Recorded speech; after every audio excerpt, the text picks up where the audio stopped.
La reconstruction de l'armée malienne est l'une des priorités du ministre de la Défense, Soumaïlou Boubèye-Maïga. Il a eu une séance de travail avec son homologue français Jean-Yves Le Drian en visite dans notre pays. Après les infections de la prostate, aujourd'hui Focus Santé aborde deux autres maladies de cet organe vital, l'adénome et le cancer de la prostate. Les détails dans cette édition. Mesdames et messieurs, bonsoir et bienvenue dans ce journal que nous ouvrons par le président de la République, Ibrahim Boubacar Keïta, qui a quitté Bamako pour New York, où il prendra part aux travaux de la 68e Assemblée générale de l'ONU. Le thème de cette 68e session est axé sur un programme de développement qui tient compte de la question du handicap pour 2015 et au-delà, une réunion de haut niveau de l'Assemblée générale sur le handicap et le développement. Donc, Ibrahim Boubacar Keïta, que vous apercevez sur ces images à l'aéroport Bamako-Sénou, c'était son départ pour New York. Il a été accompagné par quelques membres du gouvernement, les membres des corps constitués désignés, poignée de main avec l'ambassadeur des États-Unis au Mali. Ce voyage du président Ibrahim Boubacar Keïta est sa première sortie officielle depuis son investiture à la magistrature suprême du pays le 4 septembre dernier. Il n'y a pas de position française à l'égard de Kidal, mais il y a une position française à l'égard du Mali. Cette déclaration est du ministre français de la Défense, Jean-Yves Le Drian, rappelle aussi l'attachement de son pays à l'intégrité territoriale du Mali. En visite dans notre pays, le ministre français de la Défense s'est entretenu avec son homologue malien, Soumaïlou Boubèye-Maïga. Le compte rendu avec Bourama Traoré. C'est avec tous les honneurs militaires que le ministre français de la Défense, Jean-Yves Le Drian, a été accueilli par son homologue malien, Soumaïlou Boubèye-Maïga. Loin des caméras, les deux personnalités ont fait le point de la coopération bilatérale. Il s'agit en l'occurrence du suivi de l'opération Serval en cours au Mali. On a parlé aussi de l'action de la mission de formation de UTM Mali, que je suis allé voir ce matin à Koulikoro. Là aussi, le point et les perspectives. Et puis, le ministre m'a parlé de ses projets pour la reconstruction de l'armée malienne. Donc on a évoqué l'ensemble des sujets qui nous sont proches, qui nous sont communs pour la sécurité du Mali. Quand les défis sont communs, la recherche de solutions nécessite une synergie d'action. La France et le Mali entendent renforcer davantage leur coopération militaire pour réussir le combat contre le terrorisme et les crimes organisés. Nous allons avoir une coopération qui va se concentrer bientôt au plan bilatéral sur l'assistance à la formation, en plus de ce qui se fait déjà dans le cadre multilatéral avec l'Union européenne et les Nations unies, donc l'assistance à la formation pour nous d'unités plus spécialisées dans le cadre de la lutte contre le terrorisme et contre d'autres types de menaces, et nous permettre aussi d'avoir nos propres structures de formation de manière à ce que celles que nous avons déjà avec l'Union européenne puissent devenir permanentes dans le cadre de nos propres structures, notamment en matière d'école d'application pour les officiers, et puis de la reprise de l'instruction et de la formation permanente dans les garnisons, parce que depuis 2008-2009, nous nous sommes rendus compte qu'il n'y avait plus de formation, ce qui forcément a eu un impact négatif sur la capacité et la bonne tenue même de nos forces. S'il est vrai que le Mali a recouvré l'intégralité de son territoire, la situation à Kidal préoccupe la grande partie de l'opinion nationale. Sur le sujet, le ministre Jean-Yves Le Drian rappelle la position de la France. Il n'y a pas de position française à l'égard de Kidal, ça n'existe pas. Il y a une position française à l'égard du Mali, dans laquelle il se trouve qu'il y a un certain nombre de villes, dont Kidal. Et donc nous souhaitons tout simplement que la réconciliation puisse se faire conformément aux engagements pris d'abord dans les accords de Ouagadougou et puis ensuite dans toutes les déclarations du président Ibrahim Boubacar Keïta, qui l'a dit d'ailleurs au président Hollande. Donc nous souhaitons à la fois la garantie de l'intégrité et le retour de la paix. Pour ce qui nous concerne, nous sommes dans une position où nous avons les capacités et les dispositions d'esprit pour accompagner la réinstallation des services publics de l'État, faire en sorte que la souveraineté de l'État devienne effective à Kidal comme elle l'est partout ailleurs sur le territoire. Mais en même temps, nous essayons de progresser, d'avancer avec aussi le processus politique. Le ministre Maïga de poursuivre que la France et le Mali vont conclure bientôt un vrai accord en matière de défense et de coopération militaire. Lequel accord servira de support juridique et politique pour la reconstruction de l'armée malienne. Au cours de son séjour malien, le ministre français de la Défense a visité le centre d'instruction Boubacar Sadassi, chargé de la formation des bataillons de l'armée malienne. Jean-Yves Le Drian y a rencontré les instructeurs européens et les responsables militaires maliens. Sur place, le ministre français a réitéré l'accompagnement de son pays. Koulikoro Seydou Traoré.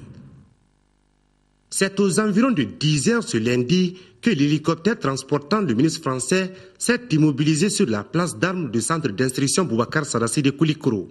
À son arrivée, Jean-Yves Le Drian a été accueilli avec les honneurs. Poignée de main de l'encadrement militaire, mots de bienvenue et de reconnaissance sur l'effort fourni par la France, explications détaillées sur les objectifs, acquis et perspectives de l'EITM, bref, tous les contours de la formation ont été expliqués aux visiteurs par le commandant du centre et le chef de l'EITM. Cette mission est également un motif d'espoir.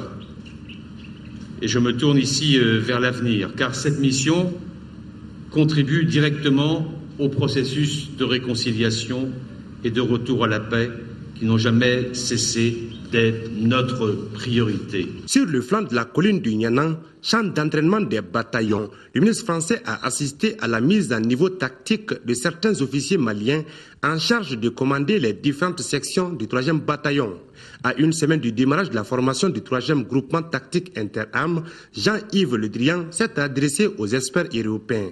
Les 110 militaires français de l'EITM et les autres nationalités européennes ont d'abord eu les félicitations du ministre, puis écouté ses encouragements. L'enjeu pour nous est de garantir dans la durée une réponse solide et adaptée aux enjeux régionaux. Je pense notamment à 2 efforts que nous devons faire. Prolonger le mandat de l'EITM pour lui permettre de poursuivre son travail de formation de conseil. Et deuxièmement, envisager les modalités d'un suivi plus efficace des bataillons une fois sortis de Koulikoro. Au cours de cette visite, le ministre Jean-Yves Le Drian a reçu des cadeaux symboliques de la part du chef de la mission européenne de formation, général Bruno Guibert. Il a ensuite signé le livre d'or du centre d'instruction avant de prendre congé des experts européens à Koulikoro.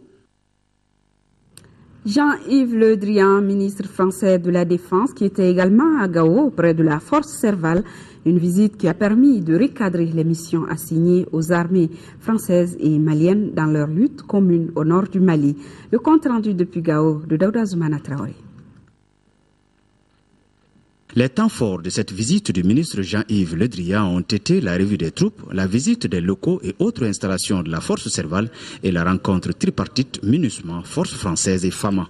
L'assurance a été donnée par Le Drian quant à l'accompagnement du Mali par la France dans les futures missions et les responsables militaires de notre pays s'en félicitent. Les missions restent les mêmes, les priorités restent les mêmes. Il s'agit de la libération totale des régions nord du Mali. Le retour des populations déplacées dans leurs différentes localités, une administration proche des administrés et que les activités de développement dans un cadre sécurisé puissent enfin reprendre pour un Mali uni et prospère. Le ministre français de la Défense, en s'adressant à ses troupes, dira que la communauté internationale est fière du bilan enregistré par la France au Mali. Ce franc succès, poursuit-il, est le couronnement d'une armée française forte et bien organisée. L'opération Serval exemplaire ne baissera jamais les bras. De la vigilance et encore de la vigilance pour découvrir des caches d'armes et de la coopération pour traquer les terroristes encore en circulation. C'est pourquoi le système de défense et de sécurité de la grande famille de l'armée française sera orienté sur des axes prioritaires. La France, dans cette période, au Mali, aura assuré 3 fonctions de manière différente les 3. D'abord, faire en sorte que la MINUSMA se développe, s'installe, soit soutenue soit respecté, soit reconnu et accomplisse sa mission. Deuxièmement, il nous faudra continuer à aider les forces maliennes à se reconstruire. Et puis troisièmement, nous, vous, vos successeurs, devront continuer à assurer cette garantie de sécurité que vous représentez. L'accomplissement de ces nouvelles orientations devra permettre au monde tout entier de se débarrasser de plusieurs terroristes et narcotrafiquants. Plus de 30 millions de francs CFA, c'est le coût de réalisation du poste de sécurité du marché de Gao, ce dont vient s'ajouter à 14 autres offerts par l'opération Serval à la région de Gao. Le bâtiment est composé de bureaux et de salles de garde et va non seulement offrir à la protection civile et à la police un meilleur cadre de travail, mais aussi renforcer leur capacité dans la sécurisation du marché de Gao et des berges du fleuve Niger. De Gao, les précisions de Boubacar Babletouré. Tout est parti d'une demande pressante de la mairie de Gao en faveur de la police et de la protection civile dont les locaux ont été saccagés par les rebelles. Cette doléance adressée à l'opération Serval a été réalisée. Ces deux structures régionales chargées de la sécurisation des personnes et de leurs biens ont désormais un poste de sécurité sur les berges du fleuve Niger. Il comprend 2 bureaux, 2 salles de garde, des latrines et un fourrage.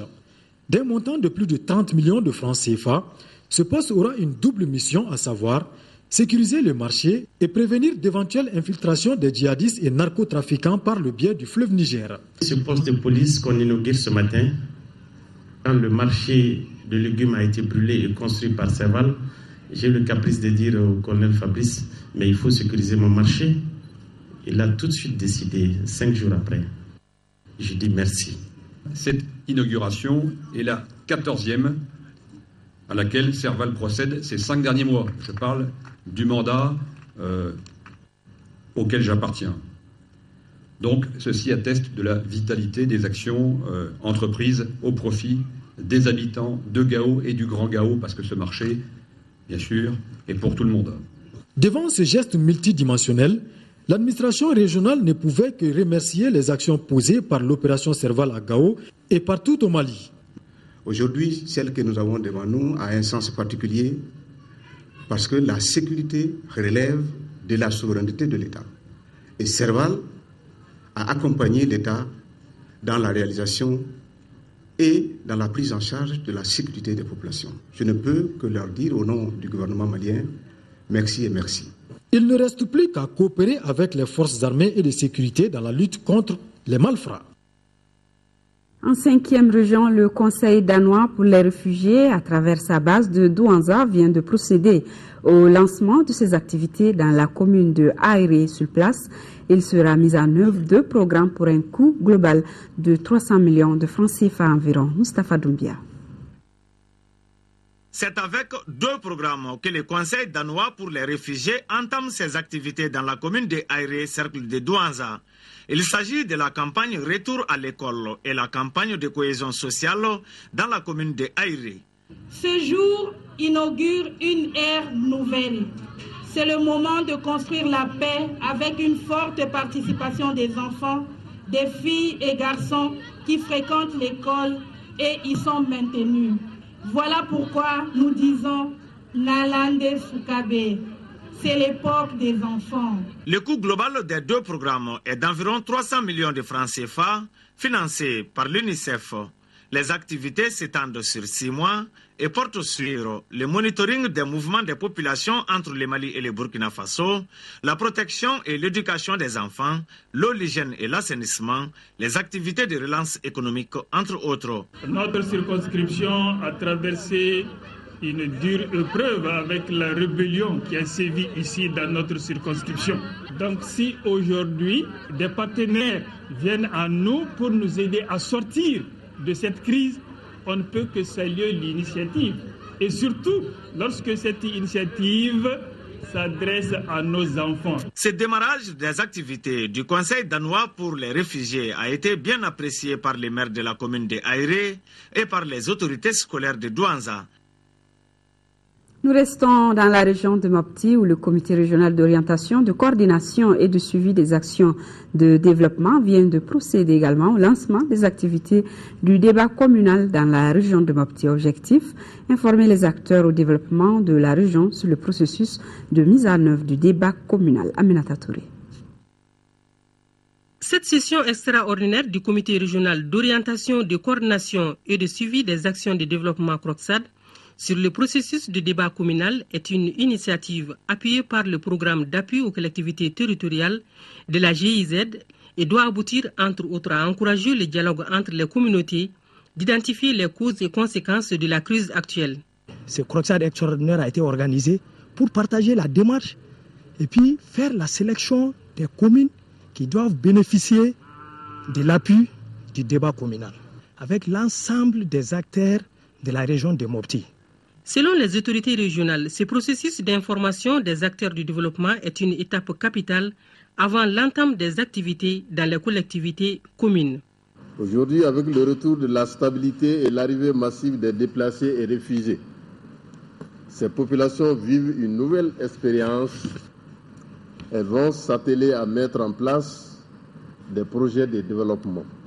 Après les présentations sur la démarche débat communal et celle de l'outil d'identification des infrastructures, les participants ont eu à valider les critères de sélection des communes pour ensuite procéder à l'identification des infrastructures et équipements d'envergure, cercles et régions détruits.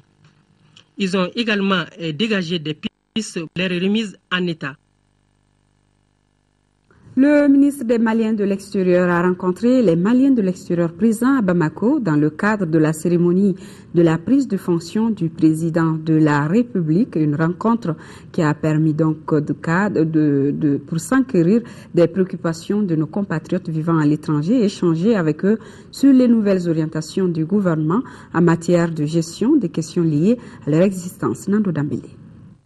La rencontre qui a eu pour cadre les jardins de l'hôtel Les Colonnes a regroupé plusieurs centaines de nos compatriotes vivant à l'étranger. Tous étaient venus non seulement prendre contact avec leur ministre de tutelle, mais aussi échanger avec lui sur leurs préoccupations. J'avoue que nous sommes comblés dans l'ensemble. Nous avons été satisfaits, non seulement de l'accueil, mais également du fait que toutes nos préoccupations ont été déjà prises en compte. Issu lui-même de la diaspora et ayant longtemps géré les dossiers des Maliens de l'étranger au ministère des Affaires étrangères, le ministre Silla était en terrain connu, d'où la grande facilité pour lui d'aborder les échanges, lesquels étaient centrés autour des préoccupations de nos compatriotes de l'extérieur. Les Maliens de l'extérieur doivent être dans le confort de leur travail, dans leur lieu de résidence. Et nous sommes formels là-dessus parce que toutes nos autorités sont obligées désormais de veiller, de défendre les intérêts de ces Maliens-là. Les nouvelles orientations du gouvernement ont été aussi abordées. Nous avons donc parlé aux Maliens ici pour qu'ils soient respectueux des textes qui les régissent dans leur lieu de résidence. Et en retour, nous allons tout mettre en œuvre pour leur véritable promotion, tant dans les investissements individuels qu'ils voudront faire que dans les investissements collectifs ou même en partenariat avec. C'est que faire des Maliens à l'extérieur un capital. Rappelons que le ministre Silla était entouré à l'occasion de ses collègues de la promotion de la femme et du développement rural, des hauts responsables du parti du Tisserand. Le collectif des organisations professionnelles de la filière poisson a organisé hier sa traditionnelle course de pirogue. L'événement s'inscrit dans le cadre des festivités du 22 septembre et du début du mandat du président de la République. Le compte-rendu de Nouhoum Sissoko. Ce sont 5 pirogues de la catégorie des seniors et 4 autres au niveau des juniors qui ont pris part à la compétition. Les 2 premières places des seniors et le premier des juniors ont été primés. Nous avons 2 événements à couvrir. L'investiture du président de la République, Ibrahim Boubacar Keïta, et le 22 septembre. Pour nous les pêcheurs, notre fête, c'est la course des pirogues. L'objectif principal, c'est montrer à la nouvelle autorité du Mali que nous existons, ça c'est un. Des 2, pour leur dire que nous leur accompagnons dans toutes les actions. Cet espace permet aux acteurs de la filière poisson de faire revivre certaines de leurs valeurs culturelles. C'est du moins la conviction du ministre délégué chargé de l'élevage, de la pêche et de la sécurité alimentaire. La course des pirogues constitue l'une des grandes activités sportives, culturelles et populaires en milieu pêcheur. Elle incarne l'esprit de solidarité, de courage, d'opinion traitée. Aussi, nous avons la ferme conviction que la course des pirogues contribue beaucoup à l'épanouissement du tourisme, à la protection de l'environnement. La cérémonie a été ponctuée d'animations folkloriques somono, de la troupe masque et marionnette de Markala. Des prestations qui ont fait étalage du riche potentiel artistique et culturel des ethnies Bozo et Somono. La région militaire de Kati, en collaboration avec l'association des femmes des camps, a également organisé hier après-midi une manifestation dans le cadre de l'indépendance de notre pays. Le reportage de Abdrahman Meiga. Après sa victoire contre les djihadistes et les narcotrafiquants au nord du Mali, l'armée malienne se sent de plus en plus mieux pour faire face à sa mission régalienne de sauvegarde de l'intégrité territoriale de notre pays. Raison pour laquelle les festivités de ce 53e anniversaire de l'accession du Mali à l'indépendance ne peuvent se passer en silence dans les différentes casernes militaires. Le Mali a été indépendant jadis, mais je trouve qu'aujourd'hui encore le Mali est encore une seconde fois indépendant. Alors la simple raison, les élections ont permis aux Maliens cette fois-ci d'élire librement un président de leur choix. C'est qu'il y a encore une autre forme d'indépendance. De deux, un territoire aux 2 tiers occupés. Et actuellement, nous sommes jusqu'à Kidal. Donc ça, c'est encore une autre indépendance. Et l'appel que j'ai à lancer aux Maliens, c'est de s'unir comme un seul homme encore. Avec une élection de 77,7% de voix, je pense bien que si ce même peuple s'unissait autour du même président, pour les mêmes idéaux, le pays peut aller de l'avant. Ce 22 septembre 2013 a été un moment idéal pour la grande famille militaire de se retrouver pour fêter avec faste l'événement. Comme les chasseurs l'ont dit, c'est l'union qui fait la force. Il faut toujours se regrouper. Après les moments de turbulence, l'armée démontre une fois de plus son engagement à soutenir les plus hautes autorités de notre pays dans leur combat. Un chantier dont la réussite, selon elle, passe forcément par l'unité, la réconciliation nationale devant aboutir à la reconstruction des Mali de paix. Et toujours dans le cadre du 22 septembre, le journal Le Challenger vous offre demain dans vos kiosques ce numéro spécial 22 septembre avec, vous le voyez en titre, une interview de Seydou Badian, écrivain et ancien ministre sous Modibo Keïta. Ce numéro spécial du Challenger dans vos kiosques est disponible demain. Arrivé ce lundi à Médine, Arabie Saoudite, du premier avion des pèlerins de la filière gouvernementale, ils ont déjà effectué leur prière à la mosquée du prophète Mohamed, paix et salut sur lui. Nos envoyés spéciaux sont Nyanza Dambélé, Nyanza Koulibaly, Abdrahman Keïta et Ibrahima Touré. Après un vol d'environ 6h20 sans escale, les premiers pèlerins maliens de la filière gouvernementale sont effectivement arrivés ce lundi à Médine à 3h du matin, heure locale, soit 0h à Bamako. Aussitôt après les formalités d'entrée à Médine et d'hôtel, les pèlerins du premier vol de la filière gouvernementale sont allés effectuer leur première prière matinale à la mosquée du prophète Mohamed, paix et salut sur lui. S'agissant des conditions de voyage, le vol n'a connu aucun problème. Quant à l'hébergement et à la restauration, quelques petits désagréments certainement passagers. À ce sujet, le délégué général se veut rassurant. À l'arrivée des pèlerins, en ce qui concerne l'hébergement, comme l'arrivée a eu lieu à 3h du matin, il y a eu des petits changements à apporter en ce qui concerne l'installation des pèlerins. Changements qui ont été apportés ont porté sur le changement de palier qui est dû à notre logeur de Médine. Donc, mais quand nous avons pris connaissance de ces changements, nous avons pris les dispositions. Et pour mettre en application ces dispositions, c'est ce qui a un peu causé le désagrément, ce que vous appelez désagrément. Immédiatement, on a réuni les membres de la commission, y compris de la sous-commission hébergement et même l'ensemble des délégués qui sont actuellement arrivés pour justement dégager les solutions idoines aux différents désagréments qui se rapportent principalement à l'hébergement. Voilà donc nos envoyés spéciaux, Nyanza Koulibaly, Abdrahman Keïta et Ibrahima Touré qui nous donneront les nouvelles tout au long de ce mois de pèlerinage ou de prière, disons. Et ce communiqué, toujours dans le cadre du pèlerinage, le directeur général de la maison du Hadj convie les pèlerins du 3e avion de la filière gouvernementale à se présenter à la maison du Hadj, 6 au Centre culturel islamique de Hamdallah, le mardi 24 septembre 2012 à partir de 10h pour les formalités de départ. Le décollage de l'avion est prévu pour 15h30.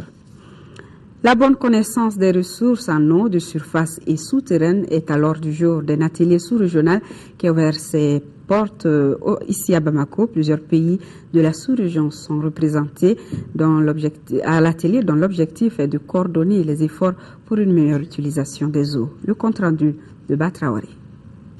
La gestion intégrée des eaux souterraines occupe une place importante dans la plupart des pays d'Afrique.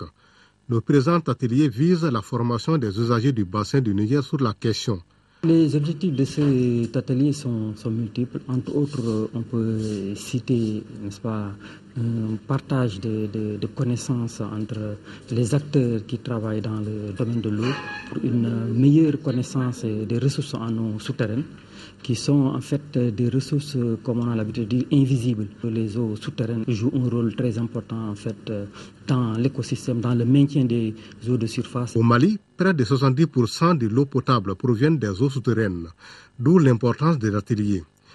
Je me félicite de la tenue de cette formation sur la gestion des ressources en eau souterraines, compte tenu de l'importance de la gestion intégrée des ressources en eau dans le contexte actuel de pénurie d'eau, de dégradation de la qualité des ressources et des changements climatiques dans la sous-région ouest africaine en général et au Mali en particulier.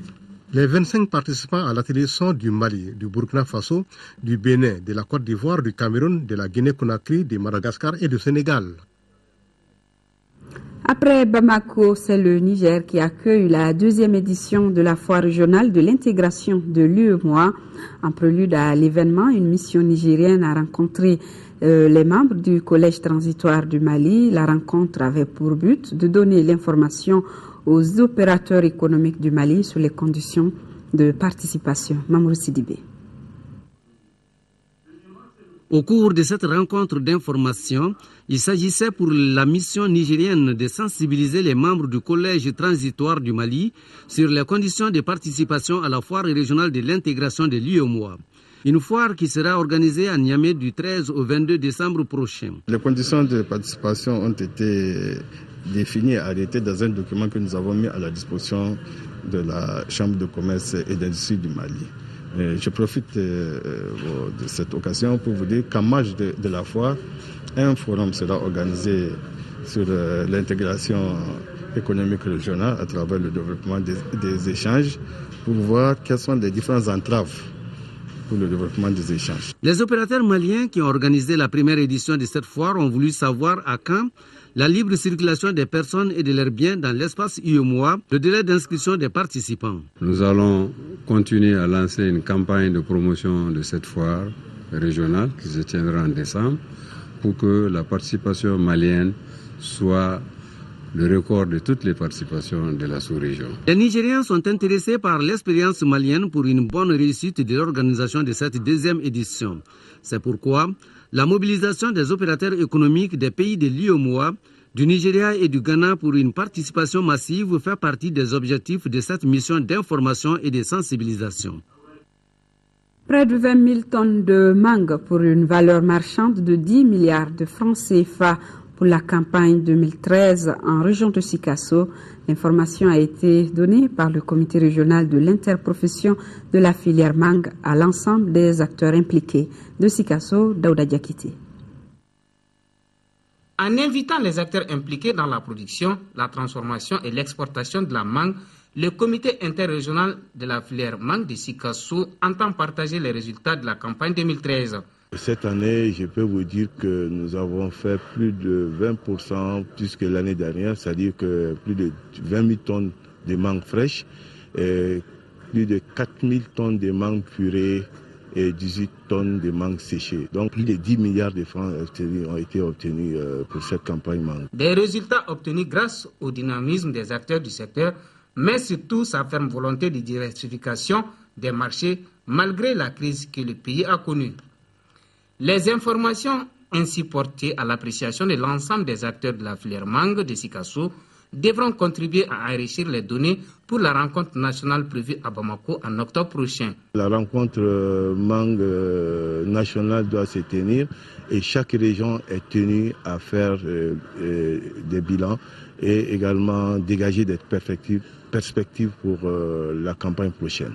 La mangue constitue une véritable source de revenus pour l'économie de la région, voire du pays, au regard des opportunités liées à la filière, dira le directeur du cabinet du gouverneur de la 3e région, Sidi Konaté, avant de rassurer le comité régional de l'interprofession de la filière mangue de tout l'accompagnement des autorités régionales pour l'essor continu de la filière mangue en 3e région.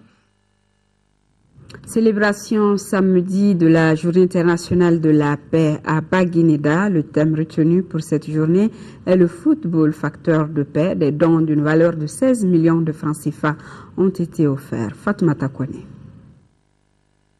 Membre de l'organisation Peace on Day, le Centre for Up célèbre chaque 21 décembre la Journée internationale de la paix. Journée marquée cette année par des prestations artistiques sur la paix, des matchs de football et des remises d'équipements. Des gestes qui montrent que la paix n'est pas un vain mot, elle se justifie à travers les comportements de tous les jours. Dans notre contexte actuel, quel contenu pour la paix afin de pouvoir éduquer les enfants avec? Et notre thème de cette journée aujourd'hui, football facteur de paix pour le respect des autres et du monde dans lequel nous vivons. Le choix de ce thème parce que le centre dont nous sommes actuellement, c'est un centre de football for hope. C'est un centre d'insertion socio-économique et culturelle à travers le pouvoir du football. Occasion idéale pour l'inauguration de 2 nouveaux bâtiments du Centre for Up. Il s'agit de l'atelier de couture et de l'unité de transformation. L'atelier de couture baptisé Mariam Kaidama contient 10 machines à coudre d'une valeur de 10 millions de francs CFA. Quant à l'unité de transformation de sésame, Mariam Nene Koita, elle est composée de 2 machines de transformation du sésame, d'une valeur de 6 millions de francs CFA. À tout ceci s'ajoute le fonds Revolding offert aux femmes de Baguineda. C'est un fonds qui permet aux femmes d'améliorer leur petit commerce. La conférence débat sur le football facteur de paix et 2 matchs de football ont mis fin à la célébration de la Journée internationale de la paix à Baguineda. Le marcheur Abdraman Sanogo, qui a pris le départ à Fourou, région de Sikasso, le 31 juillet dernier, est arrivé à Bamako hier vers 17h. Il a été accueilli à Faladié par les responsables du mouvement volontaire de soutien à Ibrahim Boubacar Keïta. Le compte rendu de Nouhoum Sissoko. Nous sommes à la Tour de l'Afrique à 16h57 quand le marathonnier Abdraman Sanogo, 26 ans, est arrivé.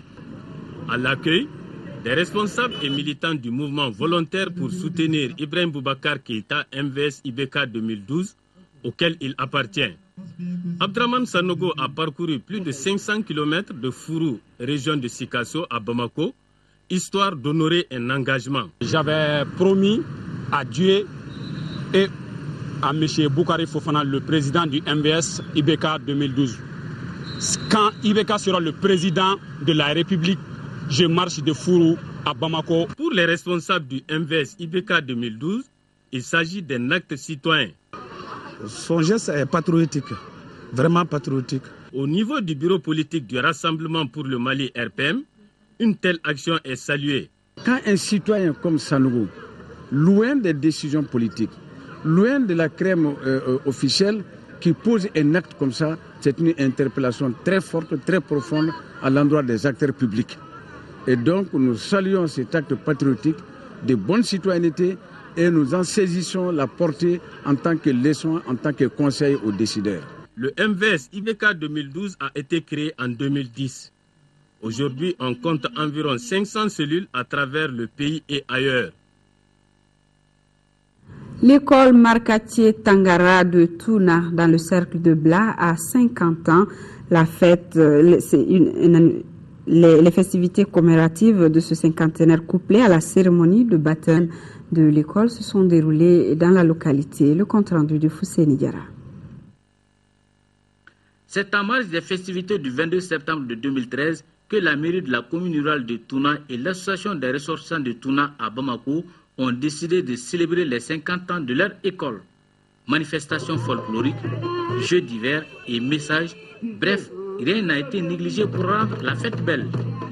Créée en octobre 1962, avec seulement 32 élèves, aujourd'hui l'école enregistre des milliers d'enfants avec 2 premiers cycles et 2 seconds cycles. Le sentiment que moi j'ai aujourd'hui, je suis comblé, totalement comblé. Et surtout moi, qui a été recruté tout récemment, en 1976, et que moi j'ai eu la chance d'être le premier débuté de cette école. Vraiment, moi, je n'ai pas de mots à dire. En 50 ans, l'école de Touna, qui porte désormais le nom de Markatié Tangara, ancien chef de village de Touna, a produit des cadres dans tous les domaines et qui servent aujourd'hui dans l'administration malienne. Beaucoup d'enfants aujourd'hui vont à l'école. Si au départ, les gens ne connaissaient pas l'importance de l'école, elle était d'ailleurs obligatoire dans ses premières heures. Mais aujourd'hui, pratiquement tous les villages de la commune ont leur école. Le sous-préfet de Touna, tout en saluant les initiateurs de ce cinquantenaire du groupe scolaire Markatié Tangara, a rendu un hommage particulier au personnel enseignant pour son dévouement dans l'encadrement des enfants. Il s'agit donc pour vous de continuer, à mon humble avis, à discipliner les comportements face au nouveau contexte national et international. On note enfin que cette cérémonie a été un moment de reconnaissance envers les personnes qui ont œuvré pour l'épanouissement de l'école de Touna dans le cercle de Bla. Il y a quelques jours, nous vous parlions des infections de la prostate. Aujourd'hui, Focus Santé aborde 2 autres maladies de cet organe vital pour l'homme. Il s'agit de l'adénome et du cancer de la prostate. Les détails, c'est tout de suite avec Tessera Dambélé.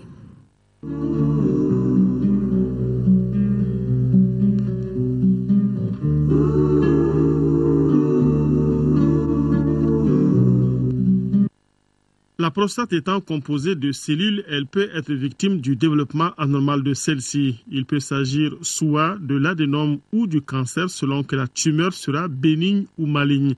Ces affections de la prostate peuvent passer inaperçues, ce qui va permettre à la maladie de progresser. Le cancer de la prostate à partir des cellules épithéliales est la seconde maladie qui vraiment atteint la prostate. Cet épithélium dont je vous parle là, qui peut être au point de départ du cancer, il est le point de départ d'une tumeur aussi, liée à une prolifération anarchique aussi, mais Dieu merci, cette prolifération anarchique n'a pas les caractéristiques d'un cancer. Un cancer, c'est quoi? C'est des cellules qui sécrètent, qui ont un métabolisme anarchique, qui n'est plus en harmonie avec le métabolisme de l'organisme d'une manière générale. Mais il y a des cellules épithéliales aussi qui vont se soumettre à une métaplasie aussi pour donner une tumeur, c'est-à-dire une accumulation de cellules, mais qui ne sont pas, qui sont une tumeur, mais qui ne sont pas une tumeur maligne. Donc, au niveau de la prostate, la prolifération des cellules va donner une tumeur. C'est une accumulation de cellules. Mais cette accumulation de cellules peut avoir une évolution bénigne. C'est ce qu'on va appeler l'adénome de la prostate. Et si c'est le cancer, c'est ce qu'on va dire adénocarcinome de la prostate. L'adénome de la prostate est une augmentation de l'organe à partir de la quarantaine, appelée aussi hypertrophie de la prostate. Elle est diagnostiquée chez 85% des personnes âgées. Elle est un des éléments de l'andropause. L'adénome de la prostate n'épargnera aucun homme. Tous les hommes, après 50-60 ans, si on examine leur prostate, on trouvera des éléments adénomatés ou carcinomatés. Donc, on ne peut pas prévenir. C'est l'histoire naturelle même de l'homme comme ça. Le Mali dispose de tous les moyens humains et matériels pour prendre en charge l'adénome de la prostate dans toutes ces régions. L'hôpital du Point G dispose de la dernière technologie nécessaire dans la prise en charge de la prostate. Nous, à l'hôpital du Point G, nous avons la nouvelle technologie, même qu'on ne trouve pas dans certaines cliniques en France. Réséquer la prostate dans du sérum salé. On réséquait avant la prostate dans les glycocoles. Les glycocoles, c'est un produit qui est cher. Et ça avait limité nos activités. Mais aujourd'hui, nous avons des générateurs, un Storch et un Olympus, et tous les matériels et tout l'équipement pour faire la résection endoscopie. Ça veut dire opérer la prostate sans ouvrir la vessie. On t'opère, 2-3 jours après, l'hémostase est finie, tu vas à la maison. Des outils qui, dans d'autres pays, sont disponibles uniquement dans le privé.